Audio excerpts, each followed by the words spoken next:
Assalamualaikum warahmatullahi wabarakatuh.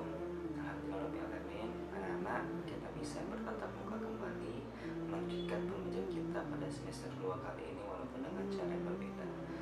Sebelum kita memulai pembelajaran kita pada hari ini, alangkah baiknya kita membaca doa bersama-sama dulu dengan membaca basmalah dulu, membaca surah Al-Fatihah. Bismillahirrahmanirrahim. Alhamdulillahirabbil alamin arrahmanirrahim maliki yaumiddin. Iyyaka na'budu wa iyyaka nasta'in ihdinas siratal mustaqim siratal ladzina an'amta 'alaihim ghairil maghdubi 'alaihim waladdallin. Alhamdulillah, Bapak kembali mengingatkan kepada anak-anak semua untuk selalu menjaga kesehatannya, karena pada saat ini kita sedang menghadapi suatu musibah atau suatu wabah yang tidak hanya melanda negeri kita Indonesia, tetapi juga melanda keadaan di seluruh dunia. Wabah ini disebut dengan COVID-19. Jadi Bapak harap kita semua bisa menjaga kesehatan bersama-sama agar pembelajaran yang kita laksanakan ini selalu bisa kita lakukan. Bukan berarti dengan keadaan seperti ini mengurangi semangat kita untuk belajar, karena dalam belajarlah salah satu jalan kita bisa mendapat ridho dari Allah Subhanahu wa Ta'ala. Oke, kita akan memasuki materi. Jadi Bapak harapkan pada anak-anak semua sudah dalam keadaan siap menerima materi yang akan Bapak sampaikan. Jadi Bapak akan menyampaikan materi lewat PowerPoint. Oke. Jadi pada bab pertama pada semester 2 kali ini akan membahas tentang indahnya Asmaul Husna. Diharapkan kepada murid siswa-siswi bisa menjelaskan pengertian Asmaul Husna, itu yang pertama. Yang kedua, bisa menyebutkan Asmaul Husna yang akan kita pelajari. Yang ketiga, bisa menyebutkan hikmah mempelajari Asmaul Husna. Lalu yang keempat, bisa menerapkan perilaku apa yang sudah dipelajari dari Asmaul Husna. Yang kelima, menghafalkan 99 Asmaul Husna beserta artinya. Lalu yang keenam, bisa menyebutkan contoh-contoh perilaku yang mencerminkan Asmaul Husna. Itu adalah tujuan pembelajaran kita pada hari ini. Oke, kita memasuki materi. Adalah indahnya Asmaul Husna. Apa itu Asmaul Husna? Asmaul Husna adalah nama-nama terbaik yang dimiliki Allah Subhanahu wa Ta'ala. Nama-nama ini berjumlah 99 nama. Tetapi untuk pelajaran kita pada hari ini kita akan membahas 9 nama Asmaul Husna saja. Oke. Baik, kita akan mulai memasuki PowerPoint yang sudah Bapak siapkan. Jadi anak-anak bisa menyimak dan memahami apa yang akan Bapak jelaskan. Baik, kita akan memasuki PowerPoint. Baik, adik-adik semua, ini adalah bahasa kita pada hari ini. Ada bab 1 mengenai Asmaul Husna, yang artinya mendekati Allah melalui nama-namanya. Kita lanjut. Ada definisi Asmaul Husna.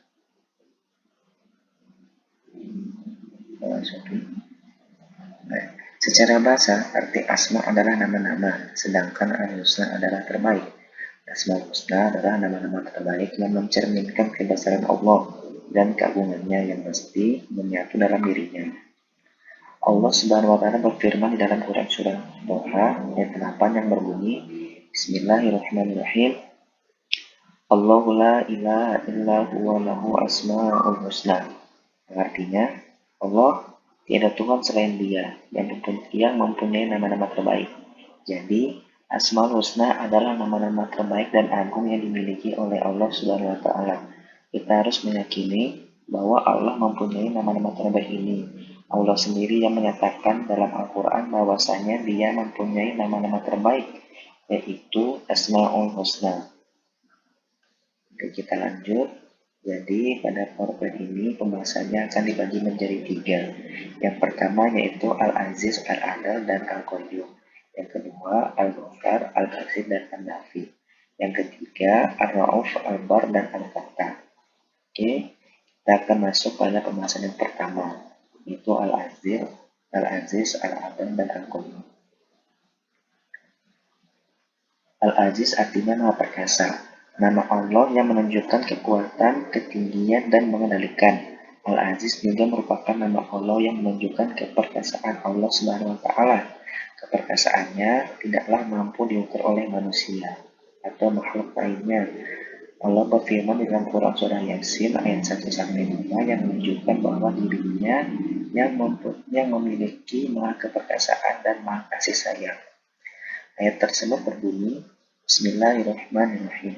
Yasin wal Qur'anil Hakim innaka laminal mursalin ala siratim mustaqim tanzilal azizir rahim, yang artinya Yasin, demi Al-Quran yang penuh hikmah. Sungguh engkau Muhammad adalah salah seorang dari rasul-rasul yang berada di atas jalan yang lurus sebagai wahyu yang diturunkan oleh Allah yang Maha Perkasa, Maha Penyayang.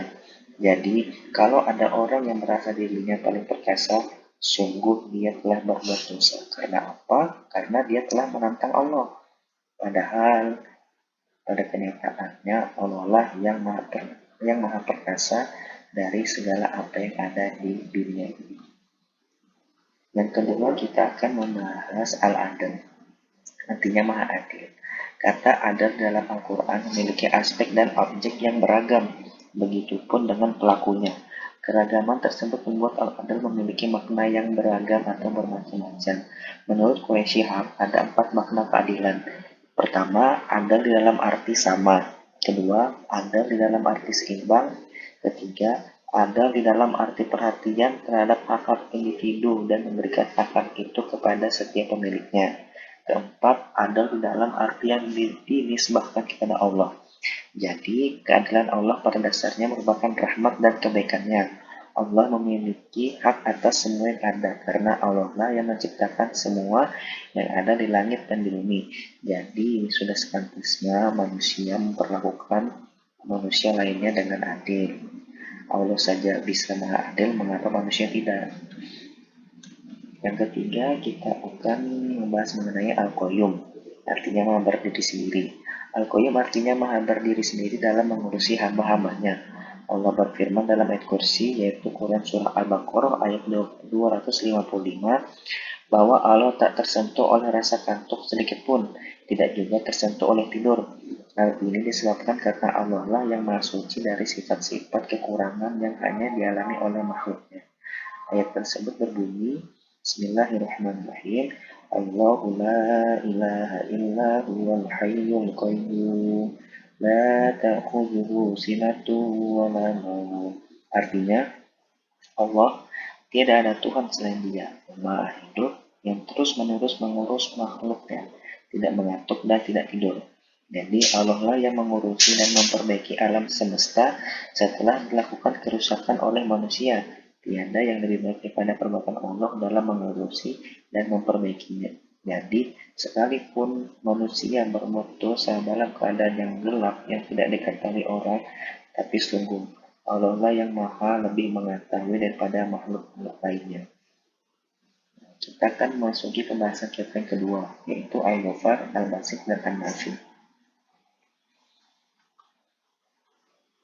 Al-Ghafar artinya maha pengampun. Al-Ghafar adalah nama Allah yang menunjukkan sifatnya, bahwa Allah maha pengampun yang akan memberikan ampunan pada hamba-hambanya yang mukmin. Allah sangat senang dalam memberikan ampunan kepada hambanya jikalau hamba tersebut memohon ampun padanya. Allah memerintahkan hambanya untuk meminta ampun kepadanya karena tidak ada hamba yang selalu berada di atas kebenaran 100%.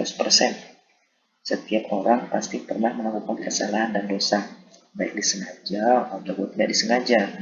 Beberapa nabi juga mengalami hal tersebut. Mereka melakukan kekhilafan, lalu memohon ampunan kepada Allah Subhanahu wa taala. Jadi nabi saja pernah melakukan kesalahan, apalagi manusia biasa seperti kita. Dan sepantasnya kita harus melaksanakan sholat waktu sebagai jalan kita memohon ampun kepada Allah. Karena Allah merupakan maha pengampun, yang tentu saja akan memberikan ampunan kepada hamba-hambanya. Selanjutnya ada Al-Basit yang artinya maha melampangkan. Al-Basit adalah maha melampangkan rezeki bagi siapa saja yang dikehendakinya, karena Allah lah yang memiliki kuasa untuk melapangkan rezeki dan menyempitkan rezeki seseorang.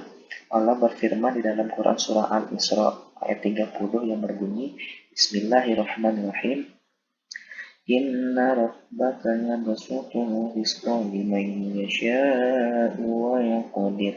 Innahu kana bi'ibadihi khabiran basira. Artinya, sungguh Tuhanmu melapangkan rezeki bagi siapa saja Dia kehendaki dan membatasi siapa saja yang dikehendaki. Sungguh, Dia Maha Mengetahui, Maha Melihat hamba-hambanya. Allah membentangkan dan meluaskan rezeki kepada hambanya siapapun yang Allah kehendaki. Dalam kehidupan ini, makhluk Allah mengalami pasang surut kehidupan. Ada kalanya miskin, lalu ada kalanya juga Allah menjadikan dia kaya raya. Allah sudah mengatur rezeki makhluknya sesuai dengan porsinya masing-masing. Sehingga kita dilarang untuk takut akan kesempitan rezeki. Maka dari itu, kita sebagai hamba Allah harus senantiasa melaksanakan apa yang sudah diperintahkan oleh Allah Subhanahu wa taala. Dari itu juga kita tidak boleh berpikir negatif kepada Allah bahwa Allah tidak ingin mengasih kita rezeki. Padahal itu adalah perbuatan yang salah. Kita harus selalu positive thinking, berpikir positif kepada Allah bahwa Allah akan mengasih rezeki kepada makhluk itu sesuai dengan porsinya masing-masing. Lalu kita lanjut akan membahas an-nafi, yang artinya memberi manfaat. Allah tidak menyanyiakan hal-hal kecil pun dari ciptaannya. Allah maha cermat dalam memberikan aspek manfaat ciptaannya. Allah mempunyai tujuan dan manfaat, sehingga ciptaan Allah pasti akan bermanfaat bagi makhluk yang lain. Allah menciptakan bakteri umpamanya. Ada sebagian bakteri juga mempunyai manfaat bagi tubuh manusia. Allah Subhanahu wa taala berfirman di dalam Quran surah Ali Imran ayat 121 yang berbunyi, Bismillahirrahmanirrahim. Allazina yadhkurunallaha qiyaman wa qu'udan wa 'ala junubihim wa yatafakkaruna fi khalqis samawati wal ardh في خلق السماوات والأرض ربنا ما خلقت هذا باطلا سبحانك فقنا عذاب النار. Artinya, yaitu orang-orang yang mengingat Allah sambil berdiri, duduk, atau dalam keadaan berbaring, dan mereka memikirkan tentang penciptaan langit dan bumi seraya berkata, Ya Tuhan kami, tidaklah Engkau menciptakan semua ini sia-sia. Maha suci Engkau, lindungilah kami dari azab neraka. Jadi bahwa tidak ada sesuatu yang sia-sia di muka bumi ini, melainkan semua itu ada manfaatnya. Hanya saja manusia yang harus lebih berpikir untuk berpikir dan mengambil hikmah dari setiap apa yang ada di langit dan di bumi yang sudah diciptakan oleh Allah Subhanahu wa taala. Kita masuk pada pembahasan yang ketiga, yaitu Ar-Ra'uf, Al-Bar, dan Al-Fattah. Ar-Ra'uf artinya maha pengasih. Ar-Ra'uf artinya maha belas kasih dan maha memberi kepada hamba-hambanya. Allah sudah amat termasyhur akan kedermawanannya, sehingga makna Ar-Ra'uf bisa dimaknai dengan maha dermawan juga. Sifat kasih sayang Allah ini sudah diamalkan dengan sempurna oleh Nabi kita, yaitu Nabi Muhammad SAW. Dalam Al-Quran, saking baiknya amal Nabi Muhammad sampai pada akhirnya Allah menyebutkan dan memuji Nabi, lalu juga menulis perilaku Nabi sama dengan yang diinginkan oleh Allah Subhanahu wa taala, sebagaimana dalam Quran surah At-Taubah ayat 108 yang berbunyi, Bismillahirrahmanirrahim. Laqad ja'akum rasulun min anfusikum azizun 'alaihi ma anittum harisun 'alaikum bil mu'minina raufur rahim. Artinya, sungguh telah datang kepadamu seorang rasul dari kaummu sendiri, berat terasa olehnya penderitaan yang kamu alami. Dia sangat menginginkan keimanan dan keselamatan bagimu, penyantun dan penyayang terhadap orang-orang yang beriman. Jadi, sifat Nabi itu adalah penyantun, dan juga memikirkan keimanan dan keselamatan umatnya. Bahkan Nabi pun adalah seorang yang penyayang juga. Nah, kita lanjut. Al-Bar, artinya maha baik.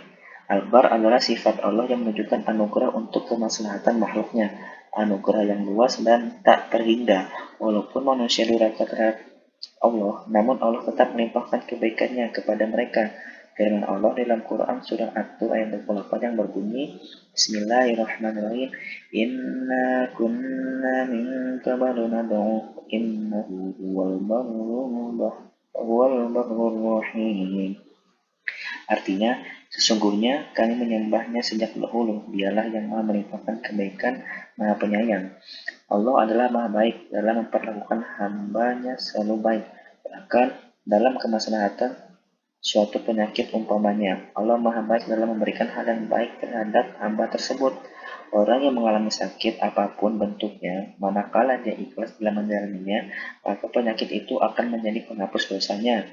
Jadi Allah itu sangat baik kepada manusia. Kenapa?